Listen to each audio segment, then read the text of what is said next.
Find the value of L at which the circuit resonates at a frequency of 1000 radian per second. So omega value கொடுத்துட்டாங்க, நம்ம L value கண்டுபிடிக்கணும். அதுக்கு நம்ம first admittance கண்டுபிடிச்சிக்கிறோம். Admittance வந்து இந்த branch தனி, இந்த பிரான்ச் தனி. So YL YC.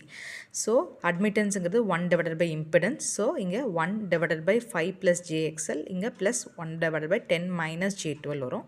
இதை கான்ஜுகேட் எடுத்துக்கிறோம். ஸோ கான்ஜுகேட் எடுத்துகிட்டு ரியல் பார்ட் தனியாக, இமேஜினரி பார்ட் தனியாக நம்ம செப்பரேட் பண்ணிக்கிறோம். ஓகேங்களா? ஸோ இதில் வந்து பார்த்திங்கன்னா நமக்கு சஸ்பெக்டன்ஸ் அப்படிங்கிறது, that is imaginary part of the admittance will be equal to 0. ஓகேங்களா? ஸோ இதை நம்ம ஈக்குவேட் டு 0 பண்ணுறப்ப நமக்கு ஆக்சுவலி பார்த்தீங்கன்னா எக்ஸல் ஸ்கொயர் ஈக்குவேஷனில் வரும். அதை சால்வ் பண்ணுறப்ப எனக்கு 2 வேல்யூஸ் வரும். XL equal to 18.98, XL 2 equal to 1.32. But it is XL not L. ஓகேங்களா? ஸோ எக்ஸல் 1 எக்ஸல் 2 எடுத்துக்கிட்டேன். இந்த எக்ஸல்ங்கிறது nothing but is omega L. So omega L1 omega L2 எடுத்துகிட்டு ஒமேகாங்கிறது 1000. ஸோ நம்ம டிவைட் பை 1000 பண்ணுறப்ப நமக்கு L1 L2 வேல்யூ என்ன கிடைக்கும்?